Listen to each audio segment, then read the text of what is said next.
Good afternoon. Oh, look at that. I didn't get to see that before. Hey, everyone. Welcome to the stream. Good afternoon, Pete. Hey, good afternoon, Paul. How's it going? It's good, thank you. The lights were a surprise. That was not something I was I can aware make them of. stop flashing. That would probably be annoying for like 2 hours of flashing lights. So Probably more annoying for yourself, just it glaring in the.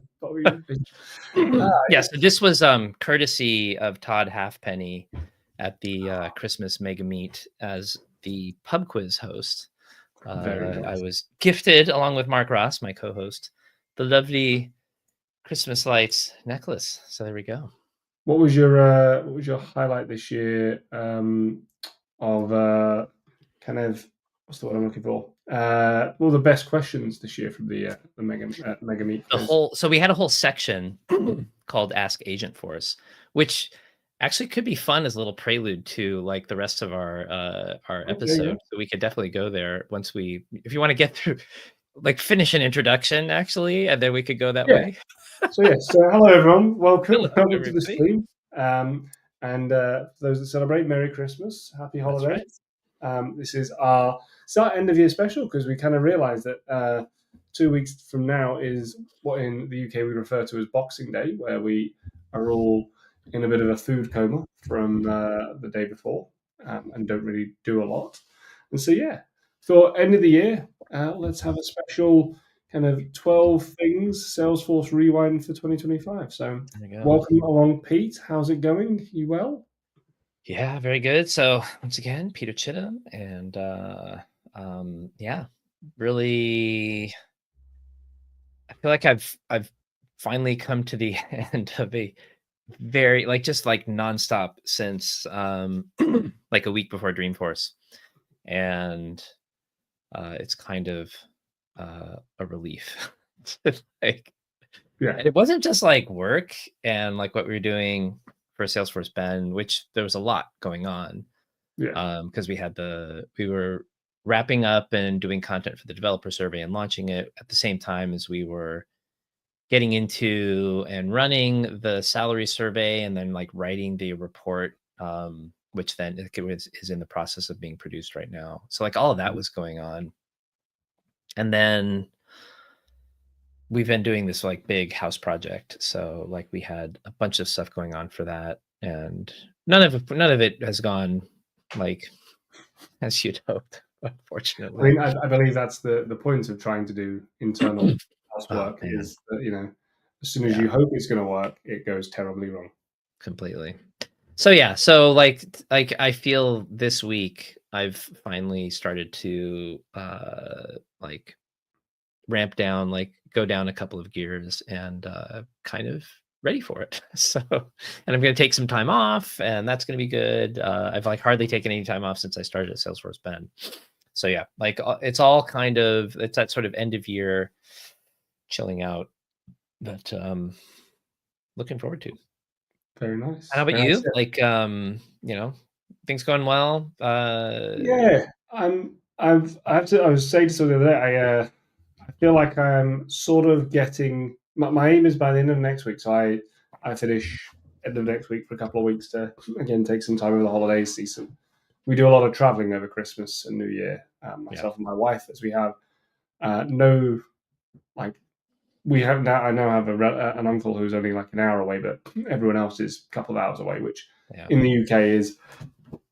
I know for international, viewers that might be not down the road, but in the UK that is effectively the other side of the planet. And over Christmas as well, like you don't want to be driving when you want to sit and you want to eat and drink and make merry and not be getting in a car to come back home. So so we've got we're at my in-laws and seeing some other family. So just a lot of traveling around, which is great, but so just preparing for that really and getting that all up and ready to run. But I feel like I'm trying to line up getting finished, and I'm kind of in that busy. So last week, Peter and I got to actually hang out face to face. I was going to mention, like since last time we were at French Touch Streaming. That was and so it was a very good event. It was nice to see everyone there. Really well organized event, really well run event. So yeah, so fantastic to hang out there with everyone. Mhm.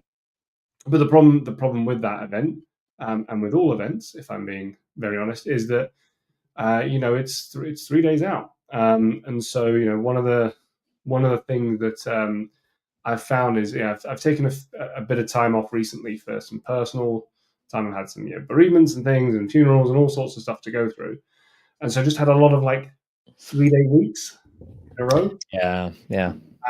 And unfortunately, whereas like French Touch Dreaming was planned, like personal stuff and that doesn't, you don't get a 3 week notice period on that it's happening. And so yes, there's just been a lot. No, I finally feel like if I can get my head down a little bit, this afternoon after this and next week, that I can get to the end of the year with things sort of nicely with a bow on, you know. that's good.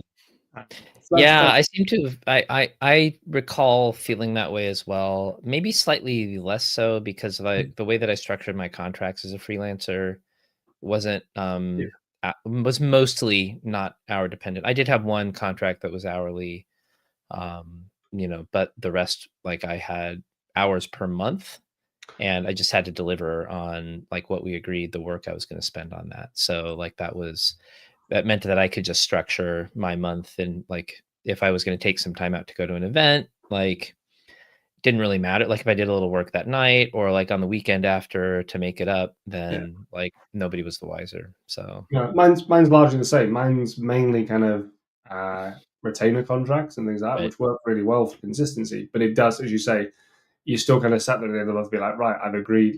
Someone's Yeah. paid for someone's paid for 20 hours, and you've done like 12 because you've had thankfully, most of the clients I work with, I've had long term relationships with. They're all good, honest, normal human beings. There's no Yeah. like madness and craziness, but you do still not, and so they're understanding. You still don't want to take the Mickey.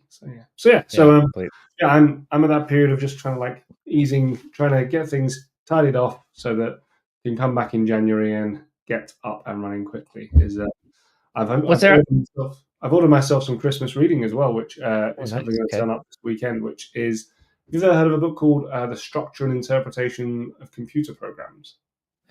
That's like the super famous kind of OG. Yeah, It's like really highly. I mean, really highly thought of, but I've never read it. yeah, it was actually like it was based on a program that was taught in one of the English universities, I thought, and it was all very Lisp based. Mike. So it was used Scheme, and it was MIT. So MIT, Okay. I think it was one of their courses, and it used Scheme. I think it was MIT. They've updated it, and there's a new version that came out a few Oh, years ago. There's a little language called JavaScript. Not sure if you've heard of it. they've done it Um, in JavaScript. yeah. So like the kind of interesting thing is that they said, I was reading a bit about it, and they said we've done this in JavaScript.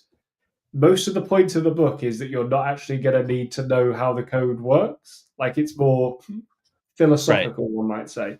Um, but they were saying like they just wanted to do it in another syntax to kind of prove the Something point. that's accessible to modern programmers, Yeah, yeah. I mean, I've read a bit of Lisp and Scheme and things in my time. It's not terrible. I once did a lot of Objective C programming, which if you want Wow. to, Objective C is a beautiful language, and it takes your brain a bit to get used to it. But then when you're like, oh, this is how this is meant to work. Like, I can see why Apple like were on that for so long, and just it was brilliant. And, Makes like, the thing that I would hear from people, because I never did any Objective-C, but the thing that I would hear from people when Swift came about, the sort of um, kind of more friendly iOS, yeah, programming language, right? Was that they like, people who were, like, were really steeped in Objective-C, they weren't so keen on it. no, like Objective C's big thing was it did kind of message passing between objects really well. Okay. And so like it was a very very structured and That's opinionated interesting. language. So like it was again akin to something like a It Lisp or sounds a something. lot it sounds a lot like Erlang or, Yeah, uh, what's the oh god, I've even Elixir. Yeah. yeah. So Objective C. So the kind of subtle difference is that with so for people who aren't aware of this, you have C. Everyone's heard of C, I assume, as a language. It's a very popular language, still very widely used. There's probably I think if you were still building something like today that was mission critical, it's probably still what a lot of people would use for it. And embedded C is really popular still. Mm-hmm. But then C is not a object oriented language though. Um, for that, you have something like C++, and C++, Right. as I think is the kind of maxim, is a very good way of blowing your entire leg off quickly. Like to do things, it's a brilliant language, but just does things. Yeah, it can do things like memory handling and things like that can be fun. Yeah, I'm not done any like C or C++ programming, so I can't really. It's again, I would really kind of like, I learned C++ when I was a teenager, and it was like there were still things that I kind of occasionally draw on to go, oh, I remember doing that. But so Although saying that, I just watched a pretty cool video from a YouTuber that was talking about how the U.S.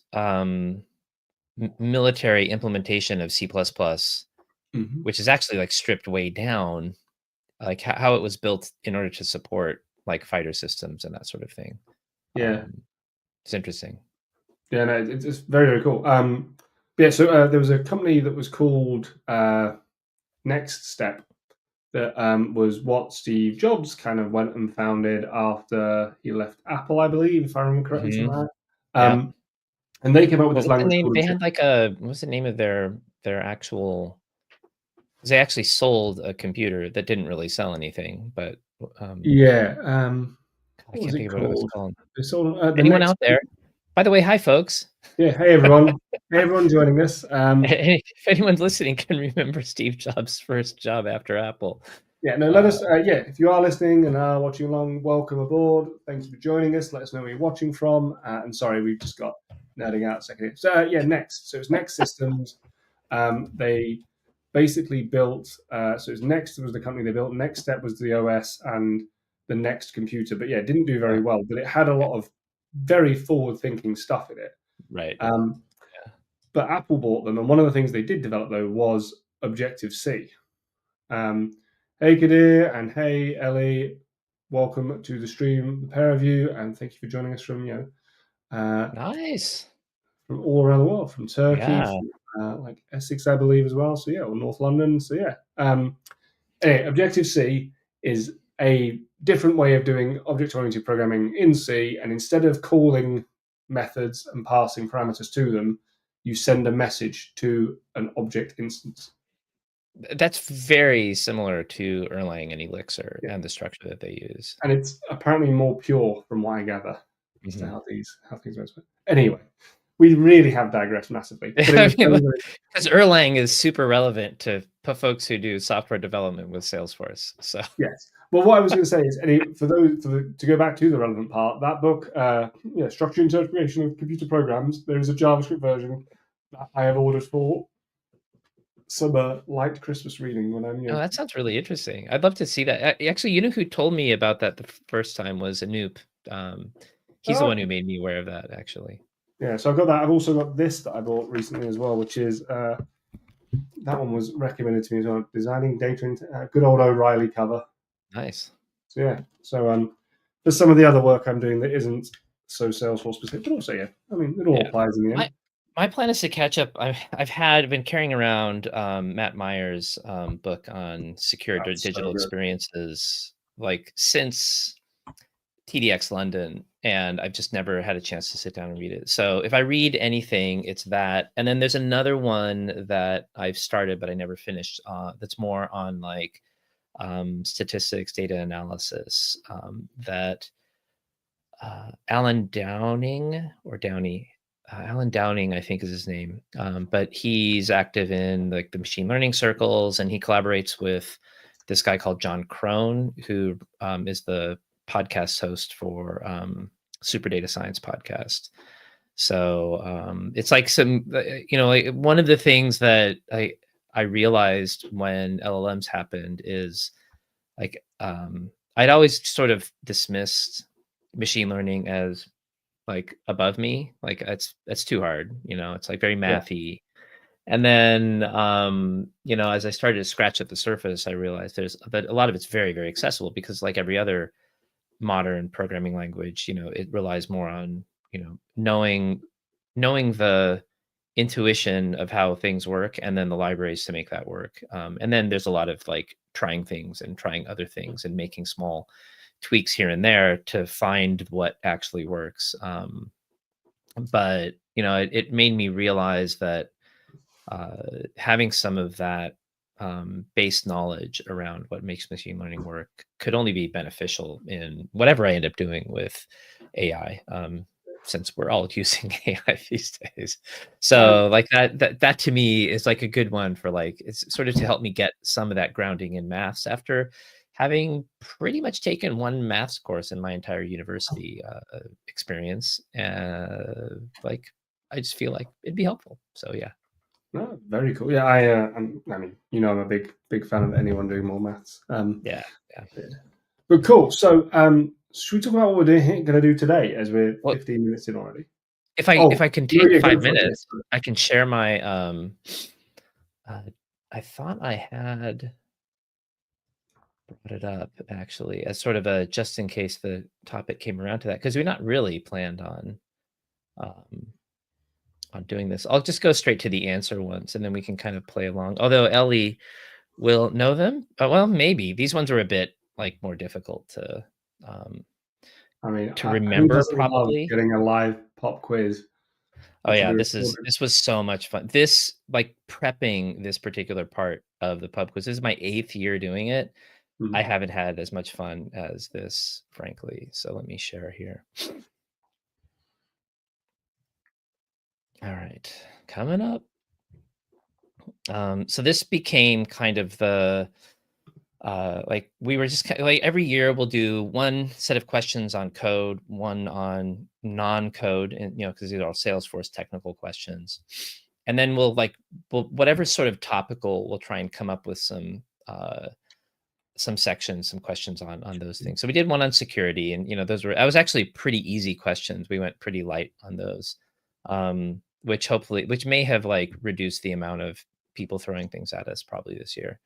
And then we came up with this one, which is like, I mean, all everybody's been talking about is what do you ask? Like, what does Agentforce come back with you when you ask it something, and like how bad it is? So we thought, well, like, shouldn't we just have the questions in that case be, which one was the Agentforce answer? So I'll give you. Ooh. This was so much fun. Oh my god. So we can go through this relatively quickly. So yeah, I'll try and make quick passes of this. I'm gonna hope it's like A. Okay. All right. All right. So this one was A. Yeah, that's good. So the next one, what operators are available in the assignment element in a flow builder? I couldn't even tell you this, honestly. Like if somebody asked me this question. Yeah, I'm gonna guess it gave B, but like It did not give B. not all of those are real. I don't think. No, set is definitely not an operator. Yeah. Well, no, you can set you can do an equals, I suppose it might be, but like to set a Right. Yeah. yeah. But like it's Either not. way, it's yeah. Yeah. I mean that's uh yeah, this one was good. So which in the sharing model, what are the types of permissions that I get when I'm the owner of a record? And so on the left side, it's saying things like default permissions, org wide default, sharing rules, permission sets, collaboration features, and on the right side, view, edit, delete, transfer ownership, share record. Uh, Um, B. well, that's the right one, but this is actually what Agentforce said. Yeah, which I was like, that's awesome, especially because B was ChatGPT. So, Which yeah, which as we've discussed previously, I think like Salesforce are the fourth biggest user of ChatGPT tokens in the world. So why have they not got that answer? Oh man. Yeah. So this one was a good one.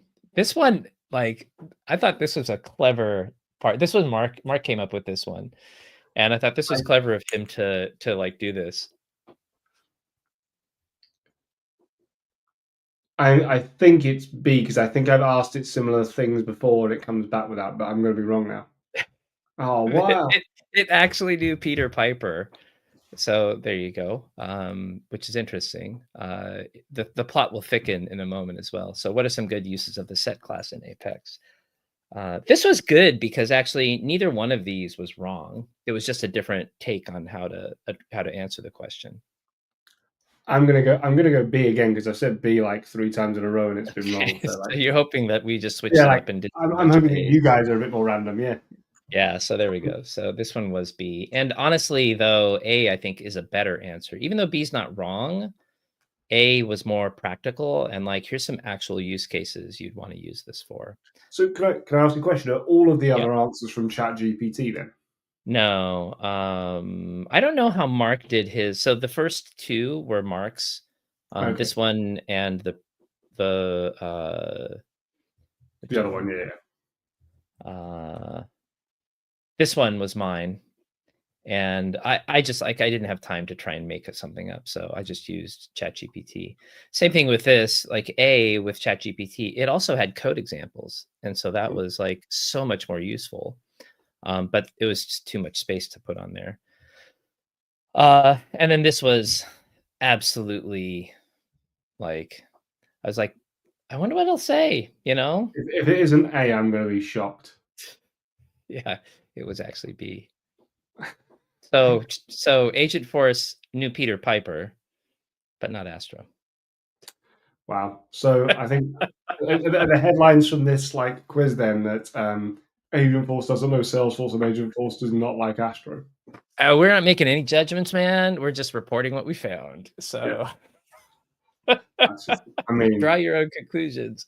This was like I just like I will very un I'll let go of all humility and say this was my idea. And I have to say it's been like so much fun. And I just thought we got like super good feedback. Kier Bowden was like, this is so good. This is evil. And I was like, yes. I mean, I feel like there's just an entire like we could do a 2-hour live stream just on what did Agent Force say. You're not far off there. And like one of the things that like as I was sort of like reviewing the last week and kind of thinking through things, I may I may set one of the technical content team like the task to go and like come up with 10 questions and then compare like what's the Agent Force answer versus like what's the ChatGPT answer or the Gemini answer or whatever, and report back, because I think like it's gotten better. Like let's all say that. I'm happy to attest to that, but I think it's not as good as it needs to be, frankly. Could you? Is there not an AI you could get to go away and ask your AI's questions? Like, yeah. Or actually, like I saw a thing there that in DevTools now has MCP support, and you also have Puppeteer you can record from. Mm. So I wonder if it's one of those things you could actually come up with a little script that goes away, pings them all, and comes back and. Yeah, you totally could. That wouldn't be that hard. It just also it's much cheaper and easier to use just a human sometimes to do things like if you're not planning on automating that forever and ever. Yeah, exactly. So anyway, and I timed a post to go out like right after the pub quiz, I saw the which Astro one. yeah, that was from that question. Like, so that was like that was so funny. And that was actually the funniest thing when I was actually doing it is it initially answered it.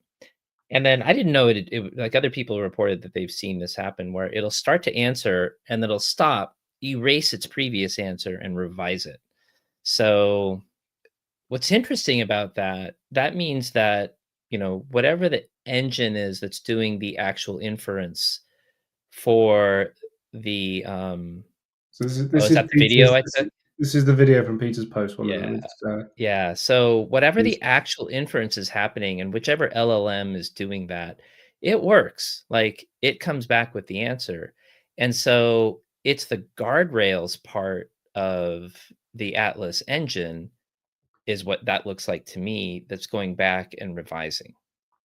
Can I tell you what I think's quite worrying about that skip and it hiding away though is what happens if there's stuff leaked in that that's not meant to be leaked? You can find this on Peter Chisholm's LinkedIn feed. You know what I mean? Like, what happens if in that data there there was stuff that came up and then the guardrail was like, "Oh no, you shouldn't have that." Like, I just Yeah. yeah. I mean Anyway, that's just it is like and people said they've gotten this about other things. And if you started to read that and you're thinking like, you know, even if it was wrong, mm, like if the first, 10 words and you're able to get enough of a gist of what it's saying before it revises itself, looks tantalizing. What a frustrating user experience, I would oh yeah. think, So I don't know. I mean, I am not gonna I'm not trying to, uh, take a dump on anybody at Salesforce who's trying to make this work. And apparently, the team that builds Agentforce on help.salesforce.com, they gave a talk at London World Tour, not London, New York World Tour, Mm. this past week. Um, so they're out there, they're trying to do right and connect with the community and get feedback. And so I get that. It's just, it ain't there yet. Yeah. And, There's a lot. It should be an option, but shouldn't be the default at the moment. Is my kind of view. yeah, and that's a really good point. I actually had an idea, because I think Trailhead too, like Trailhead gets an Agent Force agent pop up, doesn't it? It's got the little control in the corner. So it does. Interesting thing I heard from someone at French Touch Dreaming Mhm. is so if you, and I'm not suggesting anyone does this. This is Paul saying this is his anecdotal. I've heard from someone, and not a recommendation or endorsement in whatsoever form at all. But apparently, someone has tested that if you copy the instructions for a Salesforce super badge on Trailhead and paste them into Agentforce vibes, it will help you pass that super badge. Boom, problem solved. Which, which if I mean, if you were doing something like any of the platform dev ones or JavaScript developer ones, where there's a super badge element like that, so yeah, I find, which is an interesting kind of not because I'll be honest, I've not been on Trailhead for God knows how long, but it's yeah, an interesting side of this sort of stuff of like that Yeah. Salesforce is going to have you know all these educational teams are struggling to figure out how to manage AI and do these like teachers are struggling with it for like assignments and things. And I never even thought of how does Salesforce deal with that for Trailhead. Yeah, I mean, um, I would think again, like the whole purpose of the Atlas engine is to be able to apply Mm-hmm. guardrails and to ensure that the right things are actually making it from inference to the user.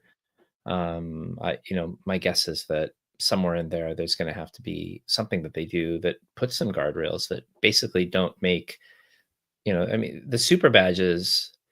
So I helped write the very first super badge and to launch it. I did like a sort of the pilot that became the super badge, Mm-hmm. and we would go around and do it as like just in-person workshops and kind of see like here's some Yeah. instructions. You have some basic, well, a little bit more than basic, like you're kind of a beginner Apex developer and you understand, at a at a certain level how Apex works and how it works with Salesforce. Here's some instructions that are more like a requirements document. Go go do those, and then let's see what you build. So we went around and tested it, and it felt like a really proud moment. Like we'd sort of like almost like Trailhead had grown up a bit, and we were Yeah. going beyond just follow these instructions, and if you misname that object, you're not going to pass to here's some broad instructions, and in order to actually pass, like, you've got to think, and you've got to be the one who comes up with the solution. So if that was taken away, I think it'd be a big loss to the whole, to everybody who's trying to use that as a way to learn.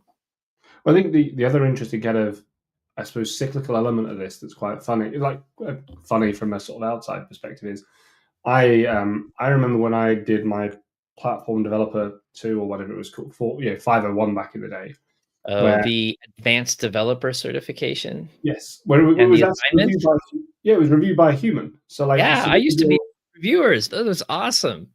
yeah. And like the thing is you used to write your code, get it submitted, and you get a bunch of feedback about you could have done these things better, and you know, as long as it worked to a high level, you were fine. Like Yeah, there was a rubric we followed, right? So yes. for any particular challenge, and I think each time we went through, there were between 6 to 10 different challenges that people would have to do.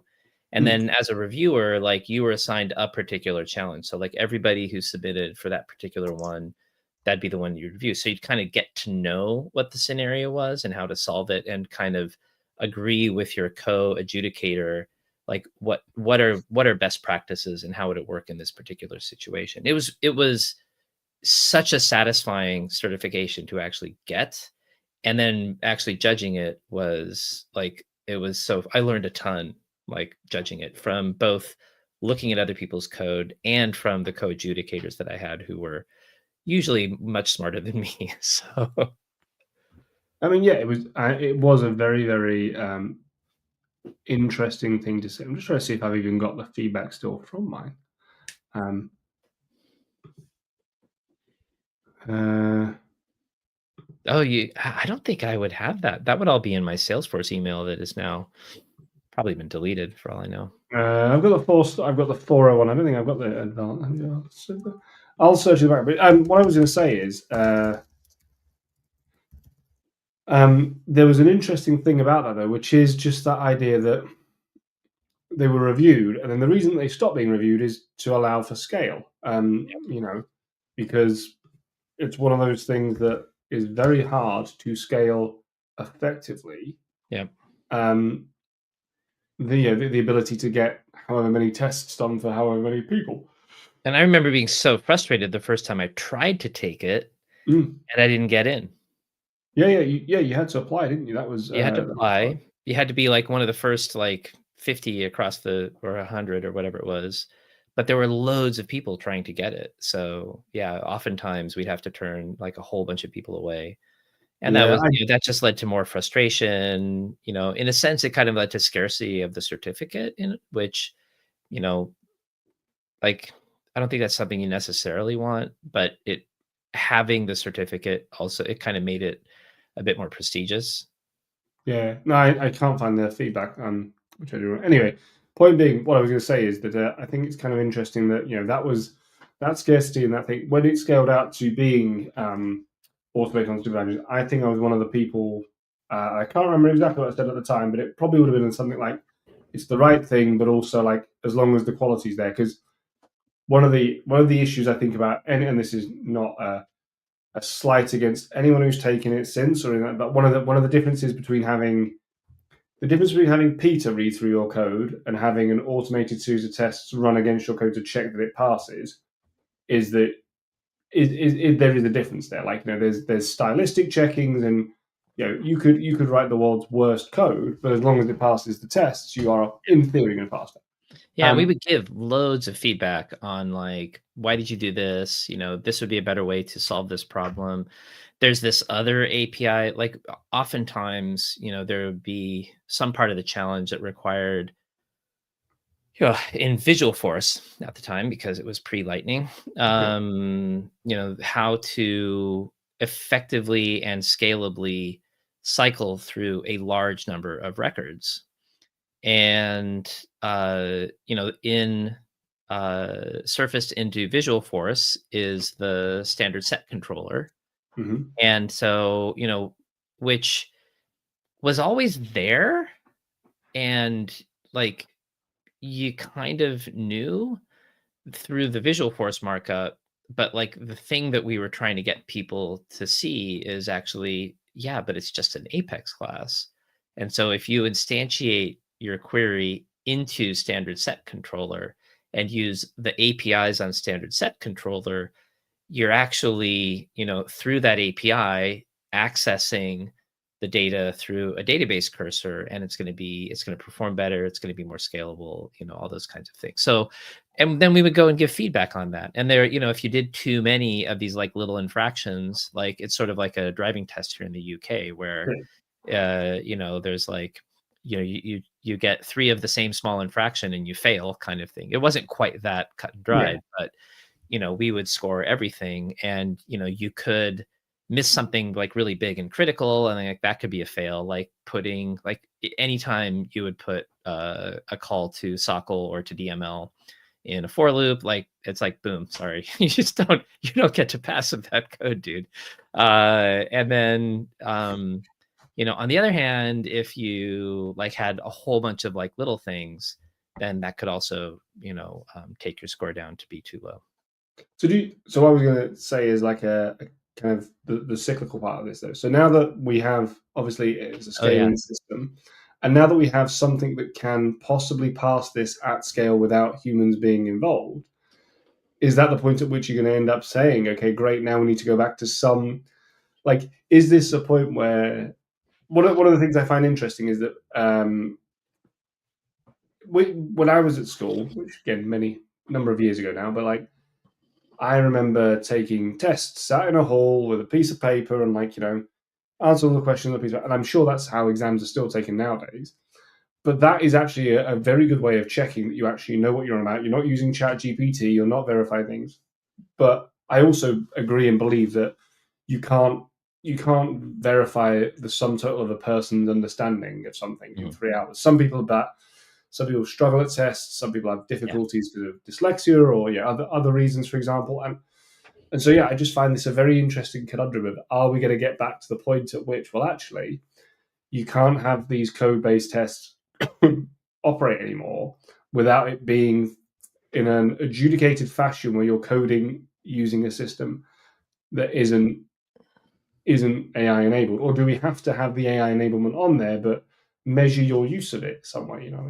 This is very off topic and a far deeper conversation with that, but it just really strikes me as interesting that kind of we're almost coming back to this loop where it's like, right, great, now Totally. to an advanced developer, we need to sit down and have them check these things. Totally. Well, so I'm going to muse on that for like, indulge me for like a minute, and then I agree we should move on to what we're actually planning to talk about. So I think there's some obstacles. I think that would be an interesting thing to investigate. I think there's some really practical obstacles why it's not going to happen. And the first is cost. Like, I don't know like how big the certification team is right now, but there was a lot of time and energy spent doing those tests. Like, even though I mean, there were some Salesforce employees, they did it sort of voluntarily, who would participate. But just the number of certification advisors that like sort of had to manage those sessions to make sure that they went through and were completed, like that was a lot. And I mean, that was done at a time when Salesforce didn't care about margin, and like they could just like sort of throw money at problems. I mean, they didn't really like as bad as like a startup could necessarily, but like they I don't think they would ever be able to justify that kind of money into a cost center to actually implement that. I think there's also a goodwill problem. Salesforce haven't really helped themselves as far as community over the last couple of years. Part of making that work is actually getting a really engaged, interested set of individuals who are willing to give their time and their energy to go and be the judges. And I just don't think you're going to find as many people who are like, yeah, I really want to go help Salesforce and make this a thing. I mean, it's like the goodwill that existed in 2010 when I was doing it, 2011, 2013.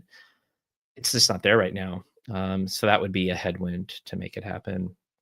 What I think would be interesting, like I almost wonder, I don't think Salesforce is quite big enough for this as a software development a technology that software developers use, but like maybe an independent certification.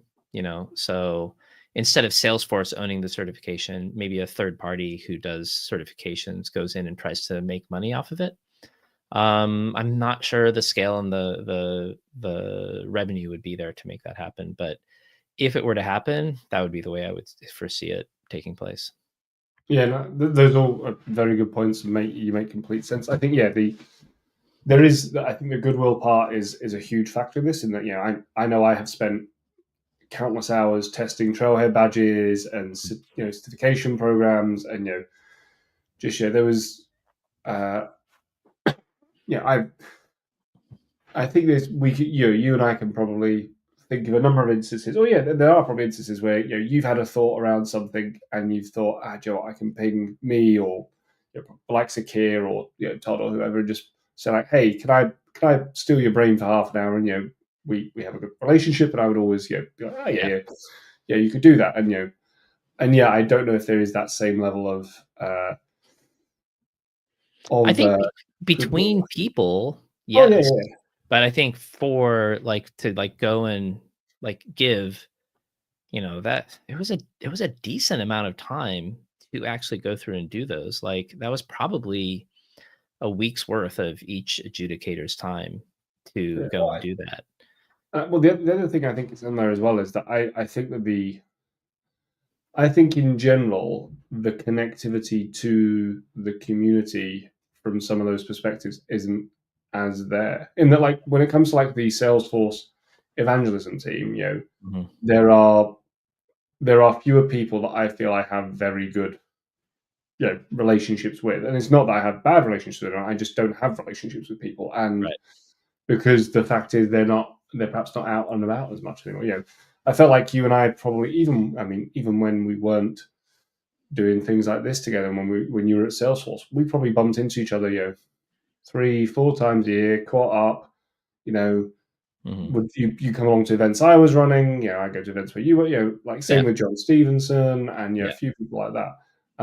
Whereas now I just don't feel there's perhaps that, and it's probably a thing from COVID and all these other things. But Yeah. anyway, And priorities. So, yeah, it's different. we've spent 42 minutes. We Yeah. do need to rein ourselves in. Jump So on in. The 12 features of 12 2026. things. So what we've got here is a list of 12 things that I'm going to say we've said defined our year. It's probably a loose term, but Yeah. 12 things that between us we have spent time looking at, playing with, investigating, and seen this year that have kind of been things we either wanted to look at and play with, or we might want to look at and play with more next year. Yep, thumbs up, well done, Apple Emotions, or reaction, sorry, or things that we think are interesting releases. So you'll see as we go through them what they are. Yeah, should we hop on in? So Hop on the in. very first one we have. Let me see if I can do a banner for this one. Very first one we have is. I should have prepared this. You can tell I'm well sorted out on it. Is Nebula Logger. Nebula Logger. So, and I should have changed that to number one. I'll fix it for the next one. So, All right. very first one, number one is Nebula Logger. So, our very last live stream was, in fact, on Nebula Logger. So, it's one that anyone who follows along regularly will be familiar with. But Nebula Logger was one of those tools that when Pete and I were sort of chatting through about stuff we wanted to play with, stuff we wanted to look at and utilize, Nebula Logger came up very early on because you and I have both heard about it a lot, Mhm.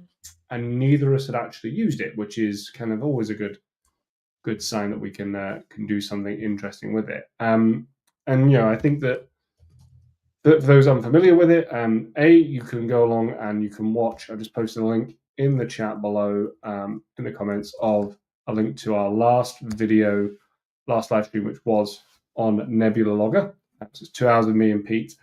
Well, let's be clear, probably an hour and a half after we've had our little nat up front, chatting about everything related to Nebula Logger. And yeah, I found it very easy to get up and running with, and was a very cool little tool.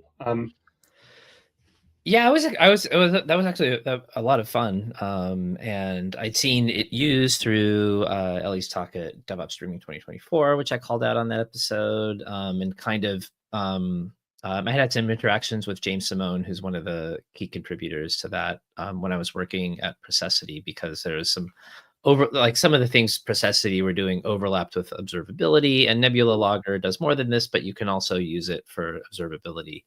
Um, uh, so yeah, so like I was pretty excited about that. And in our developer survey at Salesforce Bend, it was I want to say it was, well, it wasn't the biggest like open source tool, because that's actually the Salesforce CLI. That's open source. But I'm surprised. as far as like free community, like people who donating their time to making like useful tools, uh maybe outside of PMD, which isn't like PMD is Or not itself.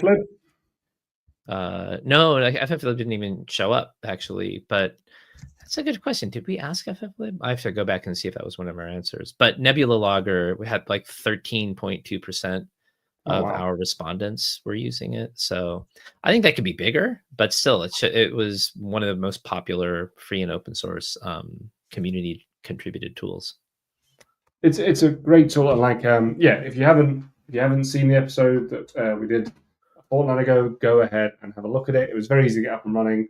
And yeah, I think one of the things that I'm to kind of loop back a little bit. Part of the reason I bought that structured interpretation of computer programs book is I'm trying to spend some time where I'm doing other things that aren't necessarily so Salesforce focused in certain areas, is looking back at what can we learn from like the rest of the software development space Mm-hmm. about improving it. And I think observability and logging is an area that Salesforce in general is particularly weak at.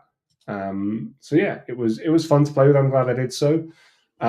With all of these, I'm going to give my little 2 cents on will I be using it in the future or doing more with it next year. And Nebula Logger is one that I will probably be looking at, either that or another tool, which we might be mentioning in a minute, as a framework for implementing in client orgs.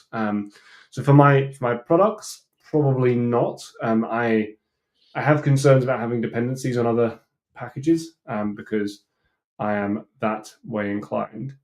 Um, yeah, Ellie just said observability has slowly become her passion over the last 2 years, which is awesome. So That's and which cool. is probably why she did that amazing talk on Nebula Logger. Yeah, Uh, exactly. yeah, so yeah, I imagine I'll try and use it a bit more next year in client environments. But yeah, it's in an ISV package. I'm always a bit wary about relying upon in Salesforce, at least relying upon others' code. I think with other platforms, like Node, it's much harder to not use npm Mm-hmm. libraries to get things done. Yeah, and I think like the other thing that's really taken root in software, like um, yeah, it's like cloud deployed software, cloud native. There we go. That's what I was trying to come up with. Is uh, so many of the tools like are partnered up and just like so tightly integrated in public cloud infrastructure and public cloud service platforms. So like whatever you select as a vendor, it's kind of you click a button and it's installed in your public cloud platform, and then you just need to make sure that you're importing and using the API and instrumenting your code effectively, like that sort of thing. And probably I would guess some of them like automatically instrument certain types of code, just to make it that much easier. Yeah, I also think as well, like just to as an ending thought on this, one of the interesting things as well is I think Apex is particularly hard to instrument, and what Mm-hmm. I mean by that is when you are running when you are running any other programming language on your machine, or on a machine, even if it's a cloud machine, like that code you can see running and you can control its execution and you can actually look in at what's going on. It's much easier for these observability platforms to be built. One Mm-hmm. of the interesting conundrums I think there is with the Salesforce space on this kind of logging and observability is the setup cost. Mm-hmm. If I go into an existing org and want to add this in, I need to go through all my code base and start adding things in, which is not a bad thing to do, but just someone as a consultant, someone needs to pay for that, and it's just who's willing to pay for it. Yeah, and when I was working with there's a company called Wiley that built Intrascope, which is a early application performance management tool. It was actually built by Lou Cerny, who went on to do New Relic. And they were at the very cutting edge of automatic bytecode instrumentation. So as your Java code was being compiled, like there was never an instrumentation call in your actual source code. It only ever made it into your bytecode, your intermediate code. And they added that same feature to .NET and all the CLR based languages. So yeah, like if what'd be really interesting would be for Salesforce to create a kind of hook where an observability platform could like use a point in time in the compilation of Apex to do automatic instrumentation. Like that would be a really interesting and intriguing thing for Apex to explore. Yeah, I think one of the interesting things about it as well is just the lack of persistence of logs. Like they're not always on. You have to turn them on to do it, which is yeah. There's got to be a solution with big objects where like they could like in bulk, still respecting multi-tenancy, make it so that you could be doing some persistent logs like all the time in your instance. I would think. Yeah. Well, that brings just like us. that, we solved that problem, Paul. Yeah, exactly. And this brings us onto item number 2, which was RFlib. So RFlib, which is another kind of it's another live stream we've done, which was again on another library. And RFlib is similar to Nebula Logger. So RFlib is a logging toolkit, I suppose would be the correct phrase, a logging library. But one of the big things that RFlib has going for it as well is it also has things such as a trigger framework. It has some AI integration I've seen with Feros, I think it is.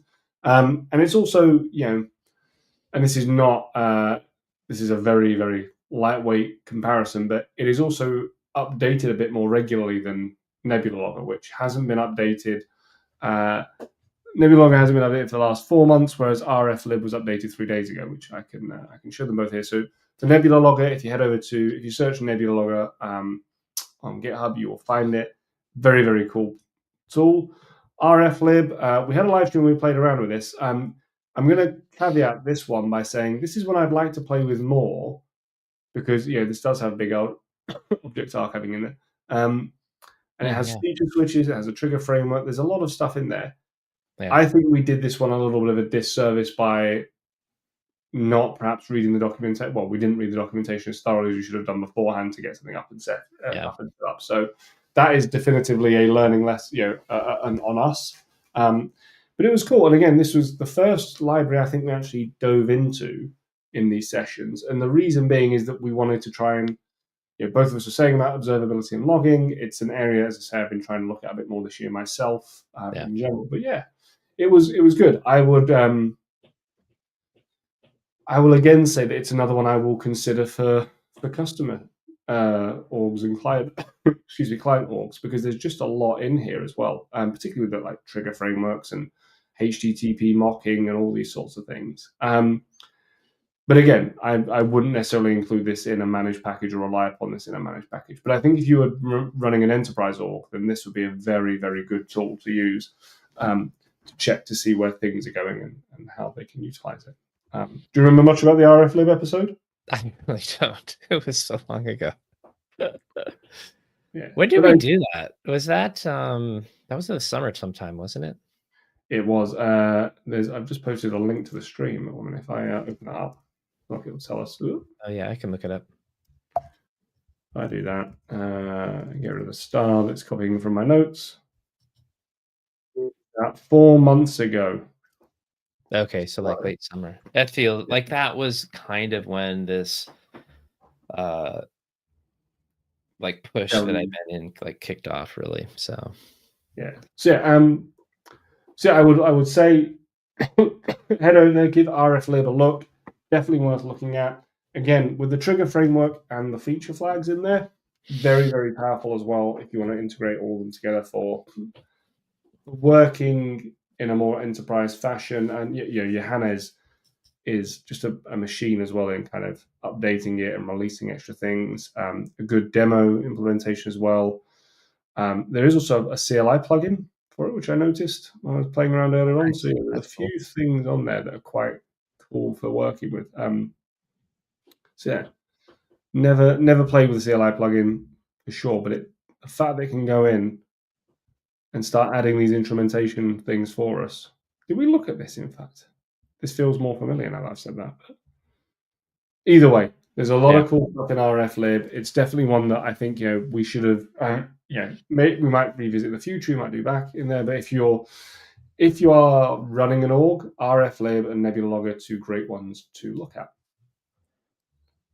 Yeah, what you were just scrolling by was doing something about instrumentation. And so again, like you're right, like this was when we were still kind of in the we don't prep, we just show up and like shoot from the hip kind of era. Well, I think what we made the mistake on with this one and with the first library one, which we learned, which happened to be RFlib, was we were trying very hard. And what Peter and I have always said we want to do with these streams is be honest and authentic as to what it's really like when you first start doing something. Yeah. Because one of the things that I really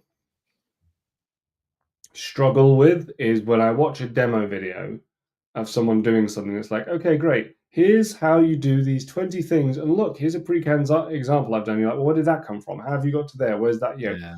Whereas I think, showing some of the struggle of me and Pete looking silly and also looking at the documentation, figuring out how it's meant to work and things like that is quite instructive. And I know, Johannes did actually give us some feedback afterwards that he found it quite useful as well as to where else he might want to tweak some of the docs. So it's not, not completely lost. But yeah, I think with doing those, we have learned to do a little bit more prep, which is not a bad thing. But yeah, I do, we have always tried to be very much, I'm sure people have noticed, very much kind of like a authentic, this is how you go away and start building something from scratch. Yeah.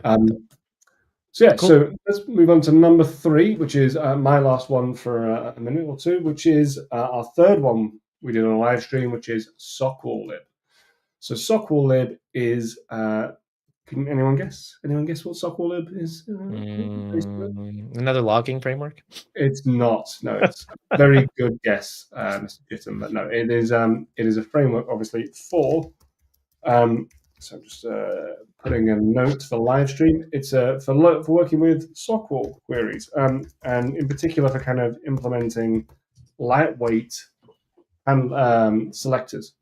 And kind of we started looking at the SockWall. Let me just bring up the kind of documentation. We started working with SockWall in one of the kind of early sandbox session bits of code we done where we were working with like some trigger framework and doing some new tasks. And yeah, it worked really well. I mean, we were big fans of it having a very nice Fluent API.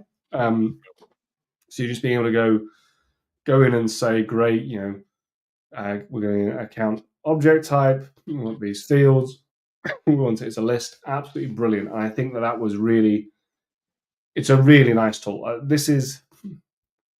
I haven't yet implemented this fully anywhere, but I have definitely taken aspects I've learned from this and started to implement them in there. So would you be willing to put this dependency in a project that was part of a product? This one, possibly, yes. Okay, it's that good. And because part of the reason is that this one is very, very lightweight. Right. And so I will not go on my little tirade about because I think that there is. I think that we always have to question why we're doing things in code. And I think, people saying we should do selector classes, saying we should do domain patterns and, following the kind of enterprise architecture patterns. I think you got to know when's the right time to do them and when's not. And and I'm a big fan of fast working pragmatic code that you then build out from that. And Right. it's I don't like adding independency. I haven't used fflib since I left FF, Oh, okay. and it's I was there. I was there when it was being written and when it started off, and Andy Fawcett, who is the kind of one of the many big brains behind fflib. He and I used to sit 10 feet from each other, and I've worked with I think Chris Peterson's the only major contributor to fflib I haven't worked with. Oh, funny. Yeah. So yeah, but so yeah, it's a very very good library. The thing that I think is difficult is that if you are doing something very simple in Salesforce and you've got like a one task you're trying to complete for a consultant as a consultant, Yeah. and this is it. SQL is a very nice lightweight. I liked the Fluent API. I like the way it brings things together. Mm-hmm. One of the interesting things I think though is that I'll actually be using less SQL. Oh yeah, you've talked about this because of GraphQL. I think that's one of the interesting kind of things about this is that part of the reason I wouldn't be against including this in one of my products, but I also don't think I'm going to need to because a lot of the ways I'm working now with retrieving and managing data in some of the products I build is through GraphQL because it's just the most performant and easiest way to get that for working within an LWC. So SOCL via the GraphQL API. Yes, but you're not. Well, I'm not writing SOCL. I'm writing GraphQL. Right, but it compiles to SOCL. It does, yeah. But I'm just joking. I know.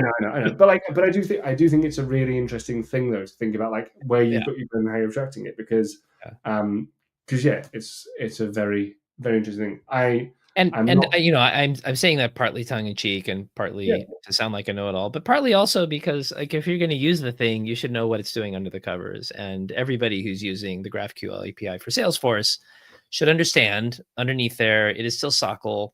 And if SOCL can't do it, neither can the GraphQL API. API. Yeah, it's very, very important to do that. No, SOCL lib, big fan of, very much liked. I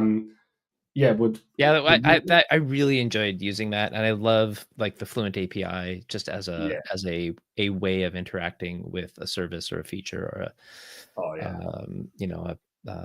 a library. So and a little shout out to the Beyond the Cloud team. They've got some great little libraries and utilities they put out there. There's a new one, DML lib, that they've published recently. Interesting. Which we should probably look at in the new year, which kind of builds out the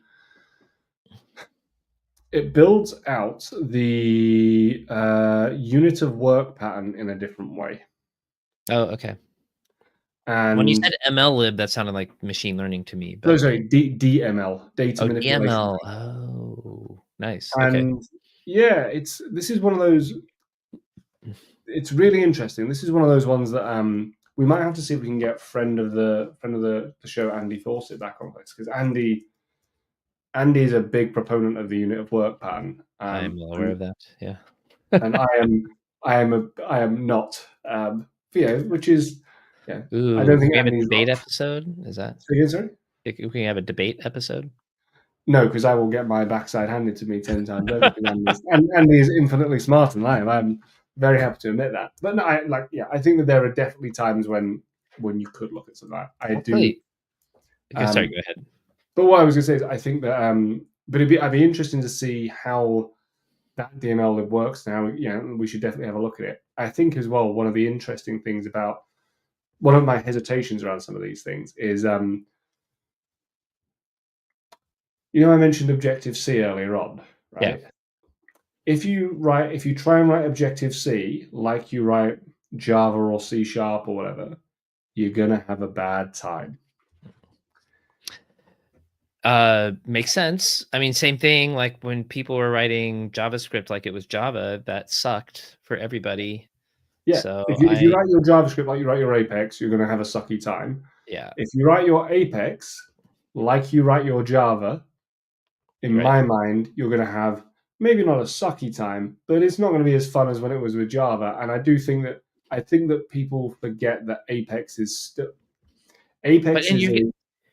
You're going to get things wrong though, because like your understanding of static is going to be completely different from how it works within Apex, which is transaction bound, for instance. Well, that word that piece there, the transaction bound piece. This is what I always have in the back of my head that Apex is a DSL that Yes. is for single transactions.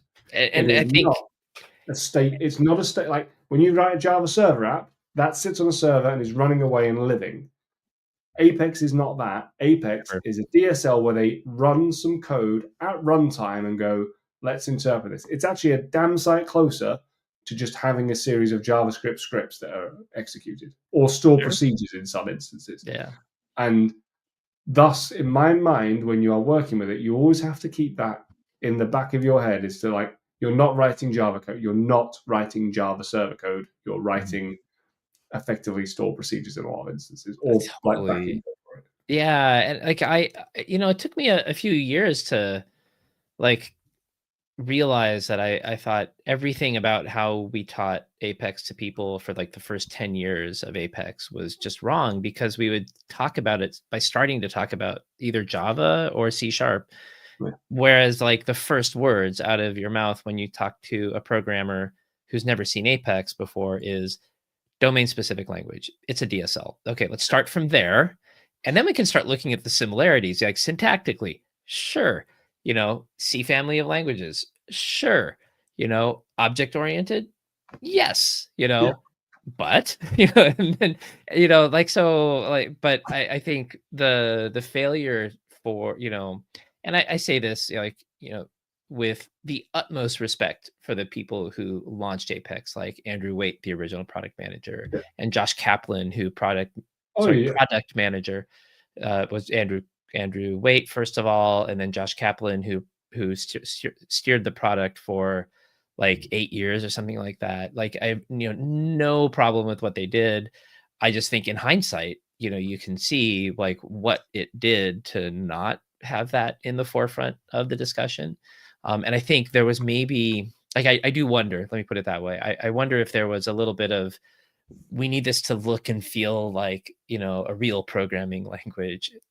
And like DSL just didn't sound cool. So Can I see what another big part of it was I got hired because I was a C# developer.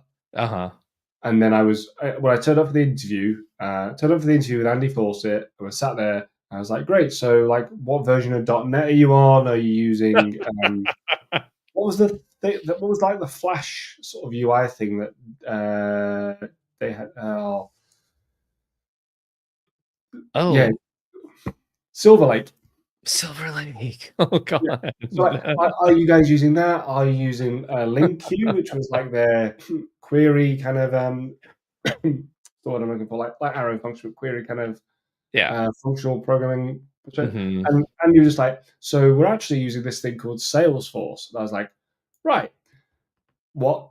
Like it was really like my interview was really more like a developer general development interview, and then like my first kind of few weeks were just learning what Salesforce was and things like that. And like I happened to take it because it was interesting bunch of folks and some new technology and interesting stuff. And the senior developer I was with at the old place was like, no, you should really leave this place. It's awful. But like it was. But that was the real thing. They were trying to get Java and C# developers because they knew that if they got those guys, they would get enterprises.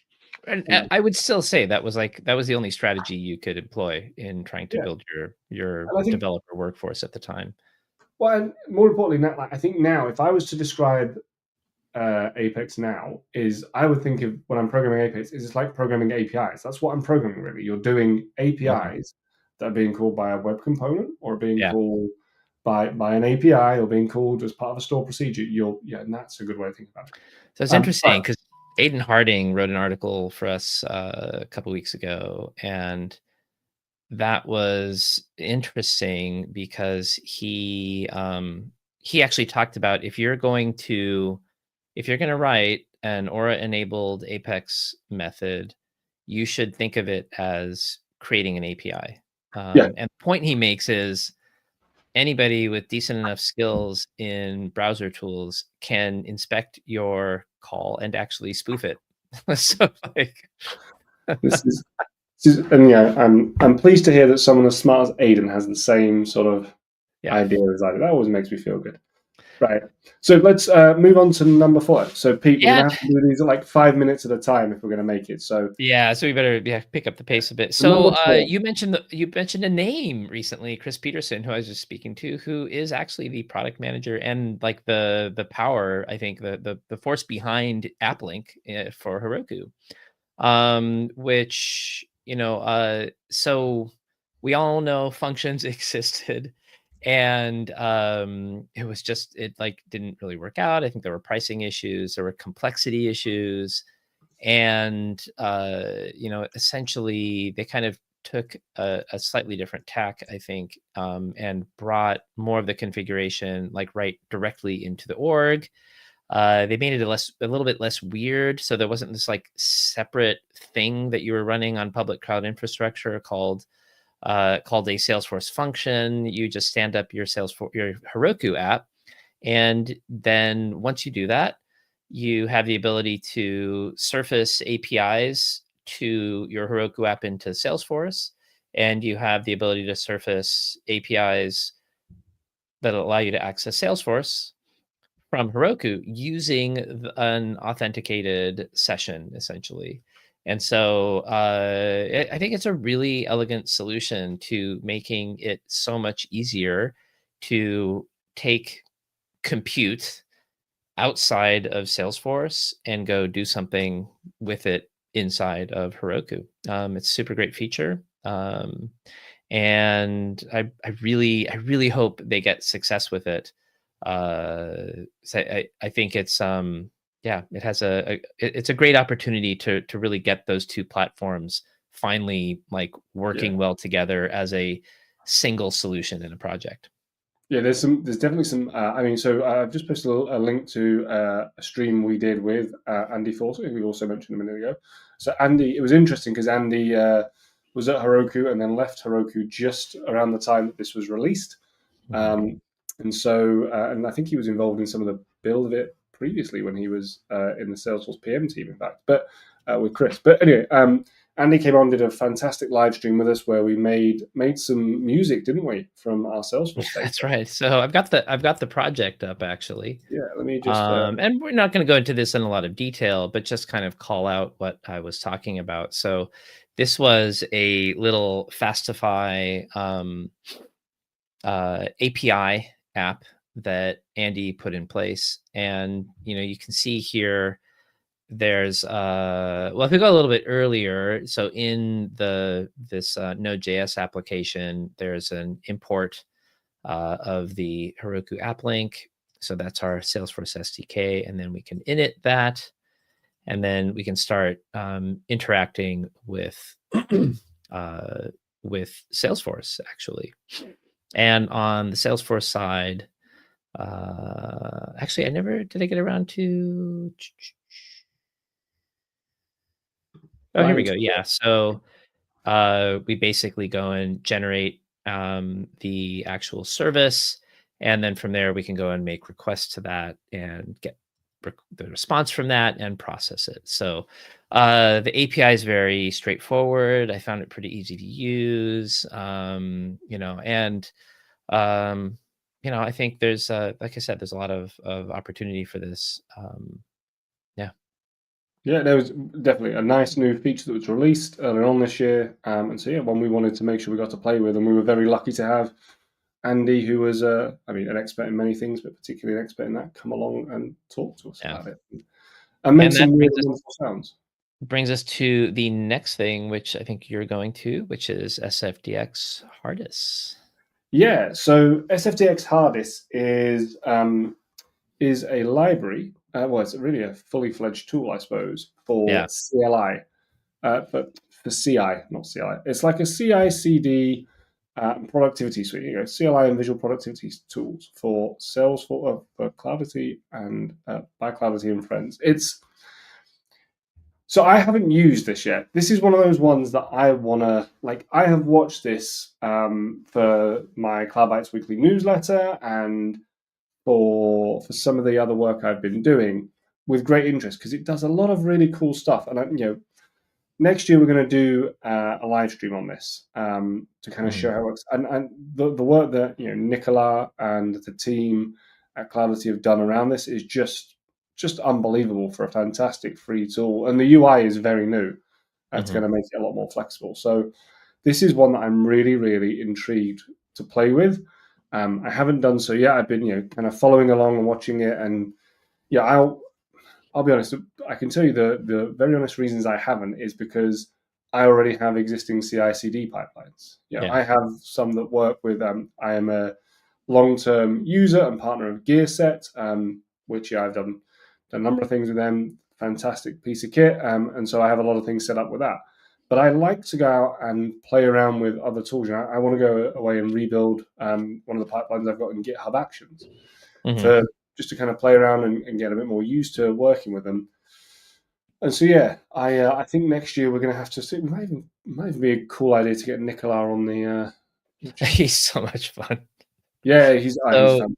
Yeah, we did I did a deep dive interview with him on this, and it was cool to see him go through that. The focus of that interview was really showing the sort of non-coder based user interface and how they're really trying hard to make a tool that delivers something that doesn't require a software developer or a like full-fledged release engineer to make work. At the same time, something that if you are that software developer or release engineer, you will really enjoy using it and you will like using it. So I think the admin, the non-coder user interface is relatively new. It's new, so there's probably some rough edges. But the other thing that they are doing is, yes, he works for Cloudity. Cloudity is a subsidiary, I guess, of Hardest Group. So SFDX Hardest, it's like named for it, but it is not a product. They give it away. Nobody has to ever pay for it. And they are really actively trying to build an open source community around it, which, there's been kind of like, fits and starts of open source ecosystems around Salesforce in the past. There've always been open source projects that have played a role from, Sublime. What was the one you worked on? Maven's Mate. Maven's Mate. Yeah. So, from like Maven's Mate, to the Workbench, like there's been a lot of. What was the Sockwell Explorer? Wasn't that one? Maybe was that Yeah, that might have been. Sockwell Explorer was an open source one from one of the guys inside Salesforce. Yeah, and I mean, same thing with Workbench, right? That came from somebody who worked at Salesforce. So, like, there's always been these tools, but I think it's great to see like Hardis and Socklib and RFlib and Nebula Logger. Like, these are all open source tools. So, what's great about this like first part of this this list that we're going through is how much of this is really driven by open source and community based projects. So big congratulations to all of those. I think the one that has done the best job of building a really big community, from what I can tell, is Hardis, SFDX Hardis. Yeah, Nicola and the team really deserve plaudits for the way that they have made it easy for people to engage with them and do that. And I think, if I were to look around the ecosystem, I think one of the problems with some of the open source stuff is that they are heavily reliant upon a singular individual, upon sort of a brain that understands it all. Whereas I think what they've done really well with this is kind of just say, yep, here's how you do it. And from day number one, made it very, very easy for people to add in. And also, I think Nicola has been very, very open about how people can add in and wanting to kind of, if you've got a question, like they will help you add and contribute rather easily as well. So yeah, cool. So that was SFDX Hardest. The next one we have, which Pete's going to talk about, is I think this was an underreported area this year. I don't know if anyone heard about this. Agentforce vibes. So this is the rebuild of what was Agentforce for developers, right? I'm pretty sure that was the name. I mean, I've lost track of like all of the Agentforce names really, but Agentforce developers was the plugin for Salesforce, for the Salesforce plugin pack for VS Code. And I think they didn't acquire, no, they're using Klein, which is an existing sort of plugin engine for doing LLM inference for coding. So they kind of, I think, I've seen some criticism leveled at them, like, well, this is just Klein, but it's like, papered over for Salesforce, and maybe like, but like it's sort of like this is one of those like Salesforce can't catch a break. Like if they'd have built it themselves, just as many people would have criticized them for like building it, it themselves. I Yeah. I I think this is a smart move. Like go find a tool that has adoption, has a community and an ecosystem around it, and like use that. And I think it is a much better iteration for that Agentforce part of the VS Code plugins. It's not always great at following the rules, but like it does have a markdown based rule set, which is kind of cool. So like you don't need to do anything special to define rules. You don't have to like necessarily have a vector database that then you go in and it's going to be ragged to like go and like get the grounding. No, you just write them in a markdown file. You point Agentforce vibes to the markdown file, and then you will have those rules. I think the rule following will probably get better over time. The one thing I spent the most time with at Dreamforce was like trying to get my hands on Agentforce vibes. So I did quite a bit of that. It does have MCP servers, so if you need to sort of, so if you want to interact with your org, there's an MCP server you have to set up to make that happen. And if there's other things that you want to surface, like for instance, maybe you want to have Agentforce use SFDX Hardest as part of like setting up a CI/CD job. Like, if SFDX Hardest has an MCP server, for some reason I'm really struggling to say that, like that can be part of what you can, do. You can sort of invoke that from Agentforce vibes. Yeah, anything else that, let's see. Well, I love the fact that you keep on saying MCP is NPC, because I feel that we need to remind ourselves that all the agents are NPCs in this. That's right. Yeah. But maybe we're NPCs according to Elon Musk, so well, there we go. We'll move on from discussing what that man thinks. But one of the things the one thing I wanted to add really quickly, so this is the thing that I wonder if it's the right way to do this. You get this like 50 calls to their top shelf LLM. And at the time that was GPT-5, but of course they could change that at any time. That's worrying because, the rules or the prompts that you give to one model don't necessarily just automatically transfer over to another model. And then when you run out of your 50, which can happen really quickly, because like, like I was testing a few things and like telling Agentforce Vibe to go query your account records. That was like 4 invocations of I think when I was doing it. So it's like I did a question about this on the pub quiz, and I put a GIF on it of Oliver Twist asking for more porridge, at the beginning of the film, right? But it is sort of like that. You get your 50, and then like that's it, and then you fall back to an open source model. At the time, that was Qwen 3. They may have, but again, they can change that too. And I just sort of wonder if like the inference model should maybe be tied to the major release. And so that way, or versioned let's say. So like if you're making, if you're on API version 59, what are we on now? 60s, I forget. 65? 65. Yeah. So let's say, using Agentforce 565, like it's always going to use the same model no matter what. And so you can get predictability from your prompts. Maybe you want to keep it on 65 when 66 comes out until you can adjust your prompts and your grounding and your instructions to work well with that model.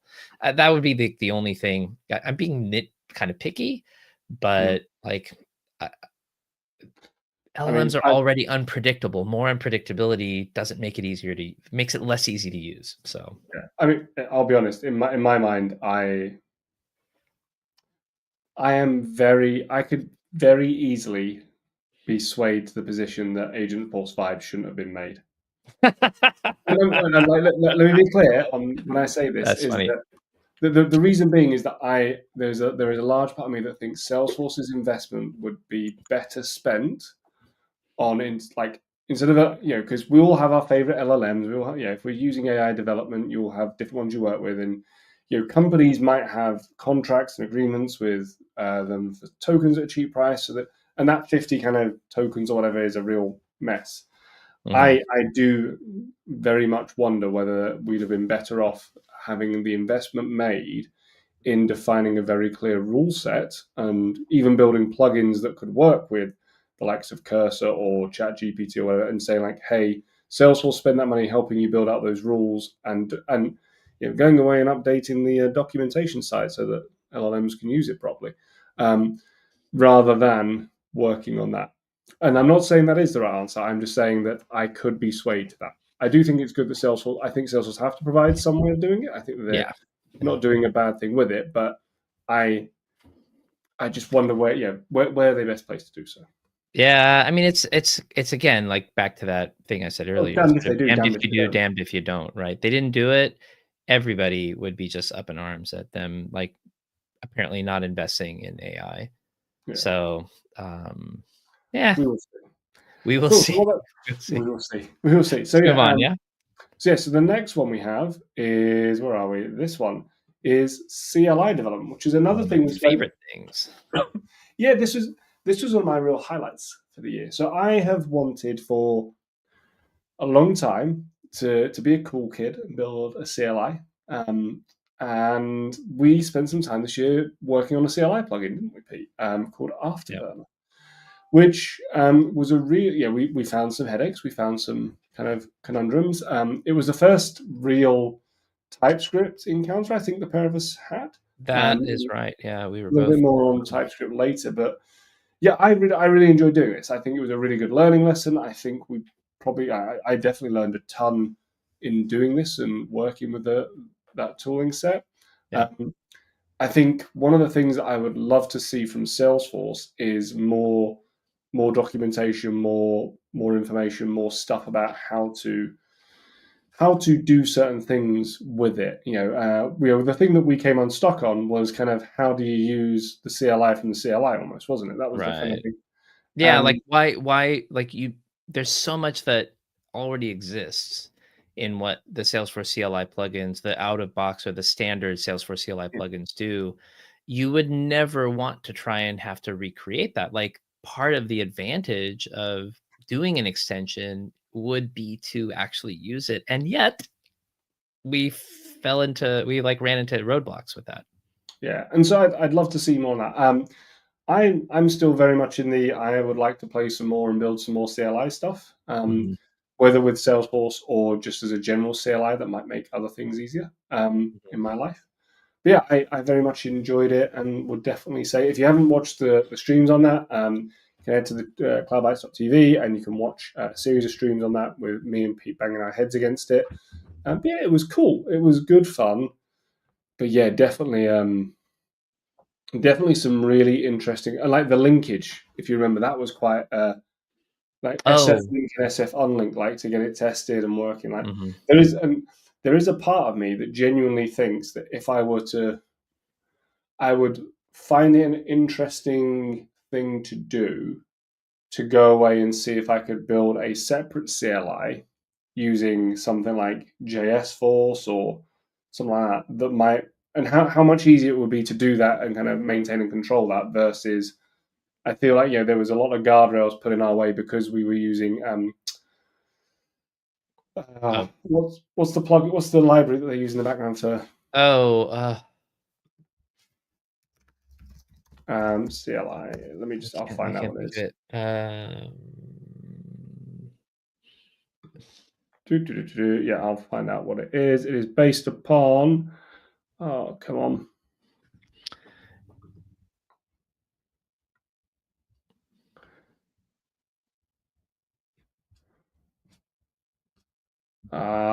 No, I don't want to know about agents. Where's your? It'll be in package.json, surely. Or architecture, maybe. Architecture. Yeah, anyway, there is a library that's based upon. We will find it in the background in a second. Figure out what it is. Oak Cliff. Oh, yeah. Yeah. Oh, So, that. Okay, yeah. I was yeah. thinking another JavaScript library to interact with Salesforce is where I was going. But No, yeah, sorry, no. Yeah. So it's built on Oak Cliff, which is fine. It works pretty well. And it's used by a lot of companies, so it can't be a terrible thing. I think it's yeah. just there were definitely bits of it though where I was like, okay, this would have been so much easier if I'd have almost not had to follow the rules that they put in place. So yeah, I I don't think know. it'd be really interesting to I mean, a lot of command line tooling has gone the route of Rust, which people who use it seem to absolutely love it. Mm. Like that would be a really interesting project is to build kind of the basic blocking and tackling to interact with Salesforce in Rust if it didn't exist, and then use, I'm sure there are Rust CLI frameworks out there because it's so commonly used for that. Like sort of like go that route, It'd be Yeah, interesting. there's one of the ones that you and I spoke about a while ago is charm.sh, which is Okay, all in yeah, Go as yeah. well. So there's also a Typer with Python and a few others. So yeah, it might be some fun to do. We'll have to look and see which has the best support for Salesforce. So Okay, so this blew me away again. Back to the developer survey. Like there was one person, we allowed people to write in like how they did their CI/CD or deployment, and this person was using simple Salesforce, which is the Python plugin for Salesforce APIs, with Vim yeah, go on. and for CLI. Oh man, I mean, have you seen? Uh, I was oh, pretty sure it was Patrick Connolly, frankly. So, well, there's Zhi Zhao. oh yeah, Xi Zhao, yeah. Yeah, he's done a lot. I've got a podcast episode out with him on the channel. Find that because he talks about he's doing a lot of work in building out his own Vim NeoVim Salesforce plugin and building that Oh, all out maybe it using. was him. So yeah, it could be 'Cause him. So yeah, I know for a fact, like the only person I know, like at the time I knew unequivocally who uses Vim is Patrick Connolly. So yeah. I So was, he's got an sf.nvim plugin that he's built to help him oh, do that. interesting. Okay, very cool. Anyway, cool. So that was CLI development. Let's move on to the next one, which is parallel platform events, parallelization. That's right. So, okay, back to the pub quiz. Can you name 6 different ways to asynchronously invoke Apex? So the API, you can do the API and just add a set timeout. No, so you've got so there's future methods, platform events, queuable, batchable, schedulable, and well, I mean, execute anonymous. You could technically argue, but yeah. What did you do? You said, So oh, future. continuation.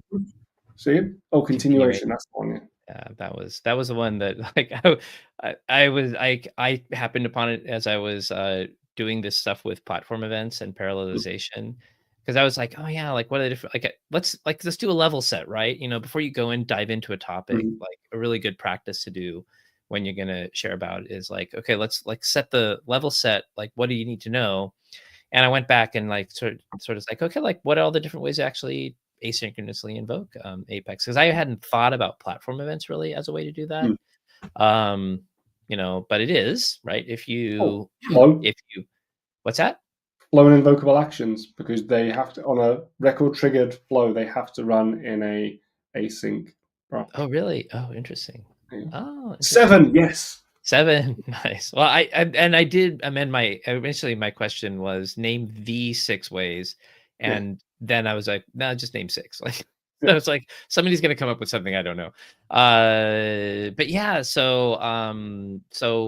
but back to parallelization of platform events. If you are listening for platform events from Apex, that's basically this. It looks Mm. like a trigger. It's kind of a special trigger.